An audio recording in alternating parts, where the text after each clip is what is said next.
Transplant procedure అనేది అసలు ఎలా ఉంటుంది డాక్టర్ గారు? బ్రతికున్న వాళ్ళ దగ్గర నుంచి కిడ్నీ తీసుకొని పేషెంట్కి పెట్టడం, రెండోది చనిపోయిన వాళ్ళ దగ్గర నుంచి కిడ్నీ తీసుకొని పేషెంట్కి పెట్టడం. చనిపోయిన వాళ్ళ కిడ్నీలు అంటే బ్రెయిన్ డెత్, అంటే వాళ్ళకు ఏదో యాక్సిడెంట్ వల్లనో దేని వల్లనో డెత్, బ్రెయిన్ మాత్రం డెత్ అయిపోయి ఉంటుంది, బ్రెయిన్ పనిచేస్తుంటుంది, హార్ట్ బీటింగ్ ఉంటుంది. సో వాళ్ళకు హార్ట్ బీటింగ్ ఉండడం వల్ల వాళ్ళ కిడ్నీకి బ్లడ్ సప్లై బాగా అందుతుంటే వాళ్ళ కిడ్నీస్ బాగుంటాయి.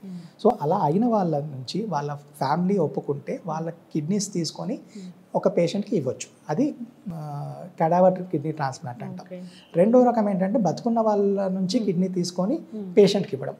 సో మనం ఫస్ట్లో అనుకున్నట్టు ఒక కిడ్నీ సరిపోతుంది కాబట్టి రిలేటివ్స్ అంటే ఫస్ట్ డిగ్రీ రిలేటివ్స్ అంటే అమ్మ నాన్న, అన్నదమ్ముళ్ళు, అక్క చెల్లెళ్ళు, కొడుకులు కూతుర్లు, వీళ్ళల్లో ఫస్ట్ డిగ్రీ రిలేటివ్స్ నుంచి ఎవరైనా ముందుకు వచ్చి కిడ్నీ ఇస్తే వాళ్ళ దగ్గర నుంచి వాళ్ళకి అన్ని టెస్టులు చేసి వాళ్ళకి అన్నీ బాగున్నాయి, వాళ్ళకి ఏమి ఇబ్బంది జరగదు అనుకున్నప్పుడు వాళ్ళ నుంచి కిడ్నీ తీసి పేషెంట్కి కిడ్నీ పెట్టచ్చు.